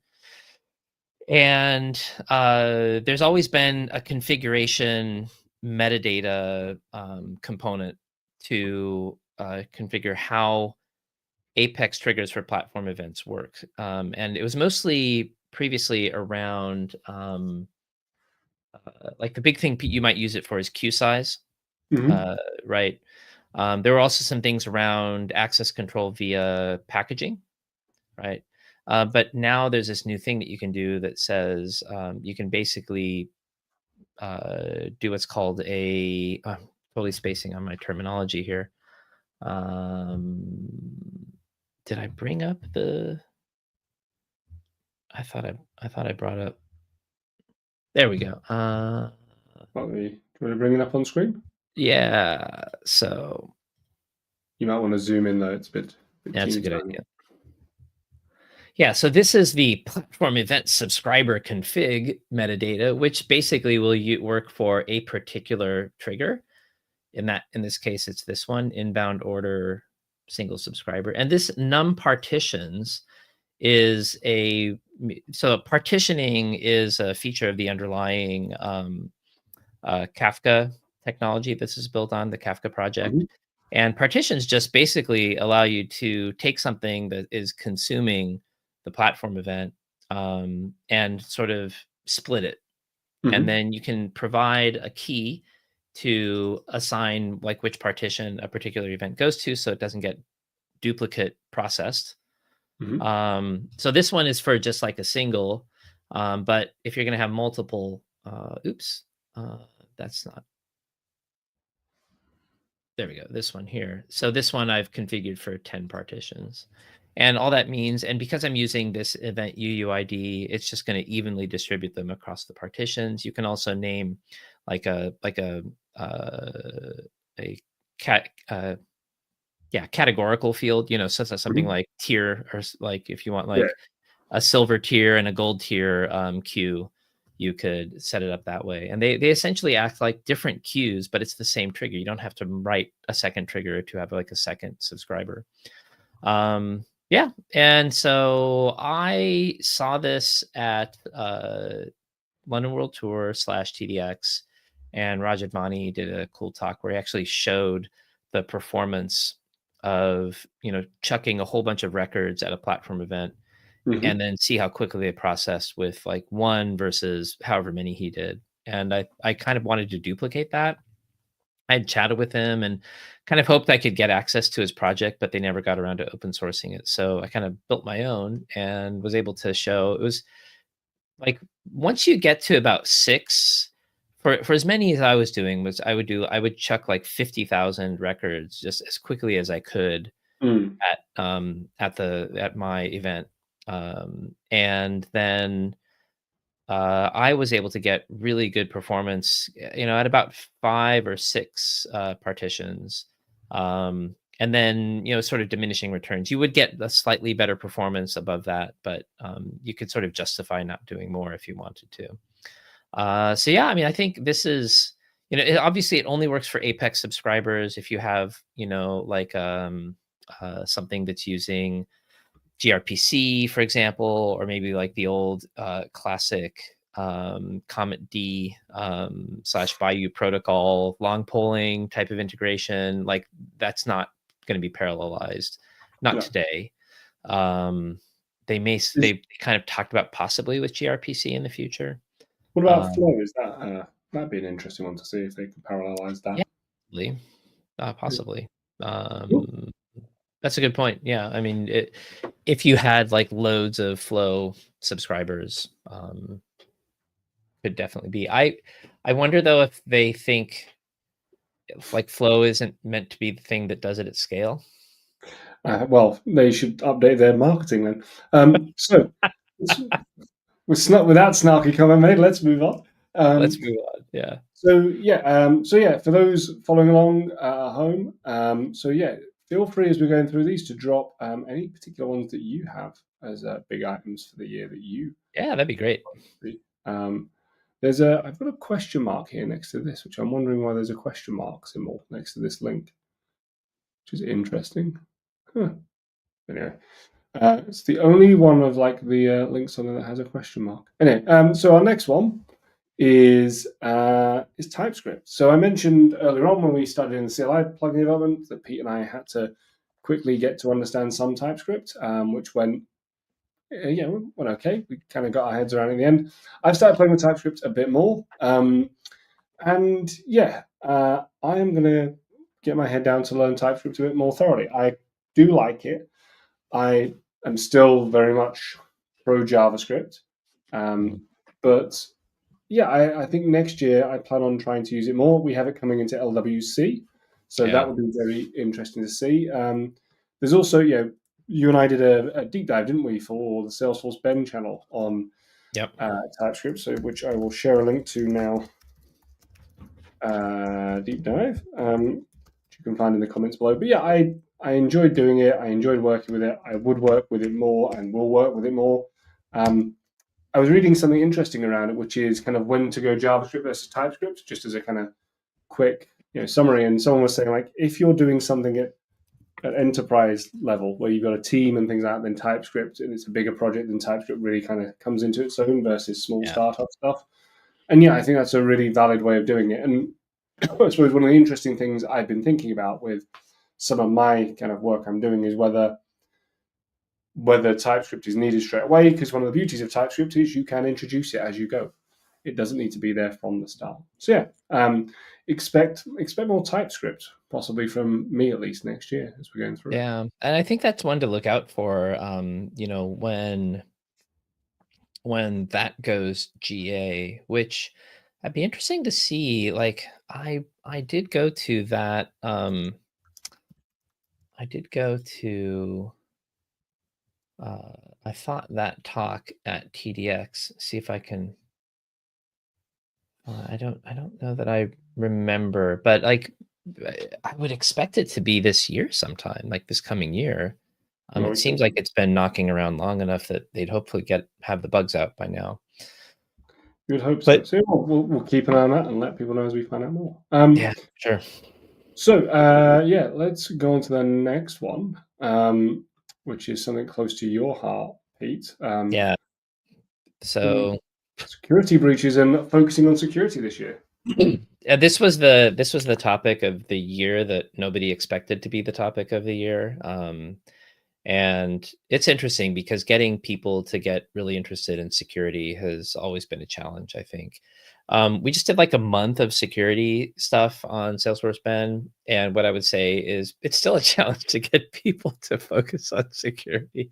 So even in the midst of an epidemic of Salesforce orgs being breached because of poor security, apparently, like, we didn't get like terrible performance, but it wasn't what I would say was a bump that like would indicate that people are like that much interested. But I mean, people you don't like. So as someone who tries to think about security early on and as kind of tries to be a defensive person on this sort of front, is that it's one of those things you don't care about until something happens, and then once it happens, you care about and care about and care about, but you kind of think, oh well, who's going to target my company? They're going to go for Marks and Spencers or Walmart or something like that, not me. And that is exactly, and I think there's even a more pervasive thing, like cultural, what's the word I'm looking for? Behavior that exists, which is partly I think kind of like that. Like, why would anybody bother compromising my Salesforce org, right? Yeah. I think there's a little bit of that, but I think there's also quite a lot of, well, Salesforce has that covered, right? Well, this is one of these really interesting things, and I just want to go on a brief aside here. Did you see the React exploit that came out this week? There's been so for those that aren't I think aware, I've heard about this, but I a didn't catch it. few years ago there was a Log4Shell thing that happened where Log4j got compromised. Salesforce had to implement a patch very quickly, as did most of the world, Yep. before the economy was collapsed. Because the world's entire computing infrastructure is relying upon this small thing in the bottom corner. Um, Launched over Christmas as well yeah. that So year. React. So the way Log4Shell works is it allowed you to kind of access a shell interface through it. React4Shell allows you to send some code through React.js and just start executing shit on people's servers. It's really quite scary. And so, like, the world's having to do another round of let's patch everything. I don't use React.js for anything, so I'm all right at the moment. So I'm feeling pretty. But one of the interesting things when you just said about that whole like Salesforce take care of this for me, don't they? Is Salesforce announced, and whether this is one of those things that I'm holding my breath on as like a we'll see, like React components coming into Salesforce. Mm-hmm. But if that happens, you've now got to start thinking about, what happens when what happens when there's a React vulnerability? Because Salesforce won't just be able to cover it for you. You have to do that yourself. So I think there's some really kind of. I only think the security problem is going to get bigger as more and more stuff comes on platform, and as more and more as there becomes a bigger and bigger footprint. You're only going to see more and more open doors. Is the way I It'll would be work. really interesting to see how they architect that, bringing React into Salesforce. Because done the wrong way, you're right. Like, you could really leave open some huge gaps in security and the UI. So I would love to see React in Salesforce, but like I am not holding my breath on that. but theoretically, there's already boatloads of it in Salesforce. The default way of building a reactive, responsive user interface for a long, long time was a Oh yeah. visual force page with a whole bunch of React on it. So Oh, there's I boatloads of React on Salesforce already.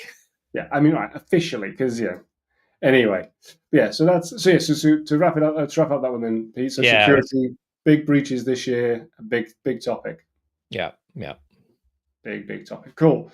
So the next one, then number 11, we are nearly there, is Data Cloud, and this is a personal one for me because I haven't really done anything with Data Cloud until the latter half of this year, and I was chatting to someone at French Touch about this actually, and they were kind of asking me, well, why not?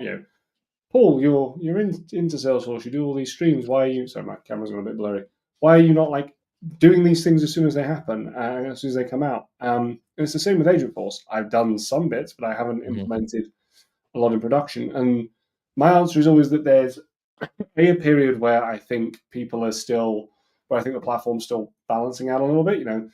I published something this week in my newsletter about your kind of data one, which was released last year as a way of allowing you to have multiple Salesforce orgs connecting properly to Data Cloud. That Right. took a couple of years to come out before it was in Yeah. there, and so you could have invested a load into doing that. And that was a Um, huge thing too, yeah, because like customers, like, you had to get every single org enabled for Data Cloud. That was awful. Like, that was expensive as well, and like, and sure. this is the thing. So, but I also think that one of the bigger things for me, what I see as the biggest problem in the Salesforce space at the moment is like tech debt and like old data. Like, Mhm. there are customers. There's one customer I work with who has had the org they're in for over like, well, probably close to 20 years now. Like, they were an early adopter of Salesforce and used it for basic things. But you know what? It's seen as their legacy system because it's nearly 20 years old. Like, it's not Mhm. a young system anymore. And so yeah, Totally. so tidying that data up, getting things connected, getting things sorted before you go into Data Cloud is still a big thing. Doing that auditing, and so yeah, so I've Yeah. been doing more of that. It's been interesting. I plan on doing more of it next year, hopefully. But yeah, it's been interesting to see as well. And Matt Morris has done a lot of really interesting articles around it as well. He's got some really, like, I'm excited by how he's thinking about architecture, like, going Yeah, forward. so very very cool. And so yeah. That brings us on nicely in the last 10 minutes to the final one, which is yours, Pete. Number 12. Salesforce Shield. I did so the Dreamforce where Shield was launched, I did like a whole talk on how to use Shield effectively with Apex, which was a lot of fun. But like I hadn't really looked at it since then, which is probably like 2014, I think. So Mm-hmm. a lot's changed. I mean, a lot is the same, but the amount of work that's gone into making Shield a set of features that really work well for its intended audience, I think is pretty impressive. Like the amount of flexibility that exists now, and like the levels that you can dial up and down things like how much you own your part of the encryption part, what level you do it at, like that's and platform encryption, like that's massive. I don't see a huge amount of evolution in Field Audit Trail, but like they have finally given us a user interface for it, which is like way long overdue. Um, it used to be you had to manually configure the metadata, which then just makes it like even you could argue that most customers of Shield are going to be big, and they're going to have like not just admins but other technical people who can help out with this. But like making it so that you have to write XML to configure the thing, like it's just like it's not the Salesforce way. Let's just say. So that I think big step in the right direction. Event monitoring, they've made a few events free now. I forget which exact ones. I can never remember them, but I have kind of a like my prediction for 2026 is that more of those are going to become free as like the impact and the blast radius of these security exploits happen, where there are platform events as part of event monitoring that can help mitigate this, that are that can be cost effectively made available. I think there's going to be more of those.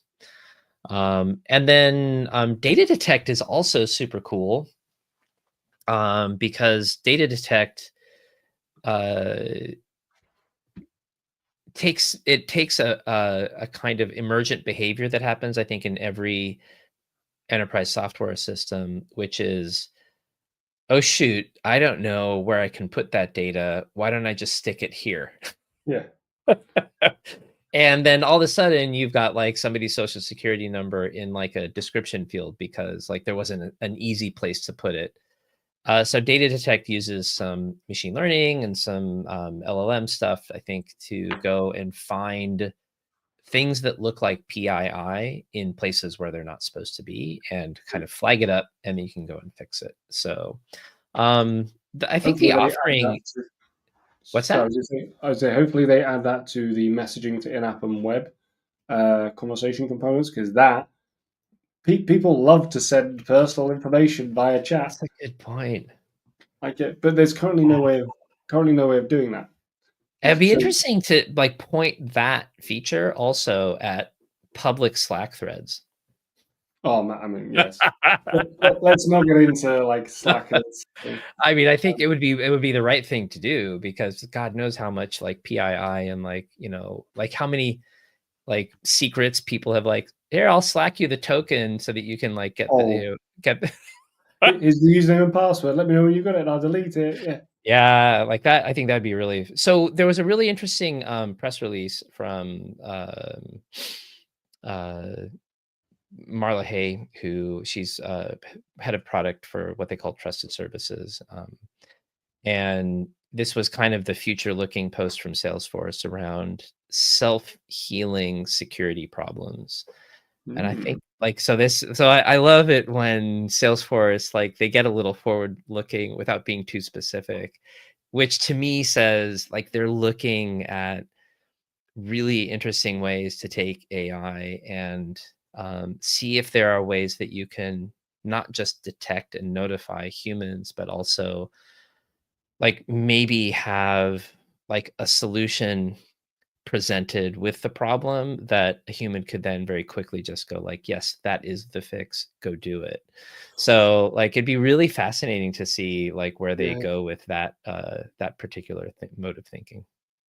It's interesting. I think again, my worry with all of these things is that humans are like one of the big things that I think we always have to fight against is humans' inherent laziness. Like as soon as you give someone a suggestion, they're not going to go away and actually do the digging. They just go, oh, Salesforce says that thing. That is absolutely a problem just across the board with AI, Yeah. 100%. Anyway, well, that was R12. So thank you for joining along, everyone. If you've got something you think we've missed through the year or something you'd love to share, we'd love to see it in the comments below, and we can always do a follow-up. As a quick question then, Pete, in 30 seconds or less, Okay. what's the one thing you think is going to be big next year in the world of Salesforce? That isn't Agentforce. Just don't say Agentforce again. We can't say that. Yeah. Yeah, I think there's going to be continued investment in security. Mm, Like they've got to. This whole thing, there's no way it's over. It's gotten to be so big that I think you're gonna, yeah, you're just gonna see more and more of it. Like, yeah, we've not come to the end of it. And if anything, the fact that it has become an attack vector means it will always be an attack vector. yeah. No, that makes sense. Yeah, I think that's a very yeah. As soon as someone, more importantly, because the people that have accessed and hacked it know that there's valuable stuff in there now. Yep. I think yeah, you're just gonna. I mean, Salesforce did the right thing by like not giving into the ransom, but Yeah, like yeah, but still, that they're not done. yeah, exactly. Like, and yeah, as soon as you know that there's some gold there, you're gonna keep digging.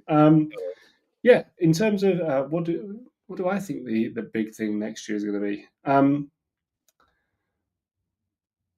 I I'd like to think that the big thing next year is not going to be Agent Force, but I think we both are aware that's probably going to be there. Mm. I'd like to see some more next year in terms of, and I'm hoping next year one of the big things is going to be kind of what I'm going to call productization of Agent Force. And I know that it's a big Okay. product already, but one of the interesting things I picked up, and this is Paul's inference, is Laurent, whose surname I can't remember, did a fantastic talk at French Touch Streaming. He is one of the PMs for Agent Force for Setup. Okay. And he did a really interesting talk where he was talking about it's the one where it was like how many setup pages are there? Oh yeah. Yeah, Yeah, that was a good talk actually. Yeah. and they're like 1,257 1,257 setup pages, right? And he was saying like we built an agent that does this, we built an agent that does that. And one of the things that I kind of, and then he sort of was showing his kind of forward-looking statement slide about now we're going to try and build out agents that have kind of a CRUD idea on the metadata API, and then we can reuse them. And one of the things I think we're going to see next year is, and this is when I say the productization is, I think that particularly in Salesforce, we've seen a lot of point solutions for AI Yeah. where they've been trying to jump on, stay relevant. Yeah, I'm going to say jump on the bandwagon, but get things out there to match the marketing hype and build a solution. And the setup menu is a perfect example. Build a solution for this common problem. When you've got 1,200 pages, you can't build 1,200 point solutions unless you want to Right. cry.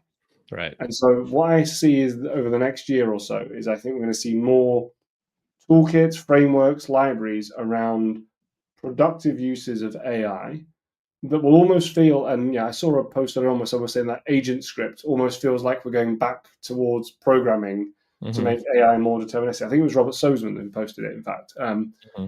And I think yeah, we're going to see more of that, more taking it and productizing it, and I think that's. I don't think that will be a terrible thing. Yeah, it's really interesting. Like I also wouldn't be surprised if by the end of next year, like if things aren't actually kicking in and real monetization isn't happening, if there wasn't a huge retrench away from agents all of a sudden until we just figure out how to make them work. I said this in a bit of an interview I did with Henry from Salesforce Ben Mhm. the other day about agent hallucinations, and it was something I read the other week where it was enterprises pay for consistency, not creativity, Yeah. and is that and I know you wrote about this earlier on in the year about how good is good enough and things like that, but Mhm. Salesforce still contractually, I believe, have to provide you with 99.9% uptime. I am, you and I, Pete, remember when people were first moving to the cloud, and that was it. But what if it goes down? What if it goes down? It's like, well, you've got 9. I think Amazon used to famously have 9 nines of uptime on AWS, and that was its big selling point. Right. Cloudflare hasn't managed that recently, but but I think that's kind of where I can see this crux going to is, consistency. And we've all heard the phrase consistency beats creativity as well. Yeah, if you're doing something every day and doing it well, you're going to outperform everyone else. Yeah, I think we're going to see that as well, and I think that's going to come to the agent era as well. Of like, you need to do the same thing right every single time, not just be doing things creatively. Yeah, and it's hard to know. Like, maybe somebody will, but it does like everything about LLMs and this architecture of AI that is undergirding everything, everything that we're doing isn't designed to do that. It's designed to be, unpredictable, and it's designed to synthesize the unpredictability of humanity without having the cognitive ability to repeat something when necessary. Yeah, there was something I read. I think even Sam Altman said this, but yeah, hallucinations are a feature, not a bug. They are, yeah. And that's what makes it like one-off feel very human. But if that one-off like hits the target, you need to be able to not have that be a one-off. Yeah, it's there was one of the use cases that was in that article with Henry was someone at Salesforce said, well, if you write 99 times out of 100 and like one of them is it's a reservation booking system, then maybe that's okay. And I'm like, no. If I turn up and my reservation, like I don't need. We have reservation bookings that work right now. I don't need that to be wrong. I don't want that. Totally. Anyway, thank you very much for joining us. Thank you. It's going to be an interesting 2026, Paul. It definitely is, yeah. And I just want to say thank you to everyone who's watched along this year and joined us on these videos. I think, Pete, we've done a fair few this year, and thank you as well for coming along and partaking in the videos and keeping us on the road. I'm just look. Yeah, same with you, Paul. I mean, this has been fantastic. I really have enjoyed like being able to make this a kind of a regular part of what I'm doing. Since I'm not employed to build stuff for actual customers, like it's been a great way for me to kind of stay on top of things. And yeah, it's been fantastic. Oh, you're muted. I'm on mute. I was trying to stop. I was just trying to see when we did our first. I think our first would have been sort of like December last year, maybe. So yeah, it was like November, December. Yeah. The end of last year. We've done 4, 8, 12, 16, 20. This is our 24th live stream. So we've probably done a fairly consistent, 1.5, maybe 2 a month this year. So look forward to more of it next year, hopefully. For those that celebrate, have a fantastic Christmas. And Pete and I will be back in the new year, ready for 2026, rested, relaxed, and full of vim and vigor and excitement for going ahead. And if not, we'll be replaced with AI versions of ourselves that will be. So yeah, have a fantastic holidays and wish everyone a happy new year. And thanks again for joining us. Thanks, everybody. Happy New Year. Merry Christmas. Bye now.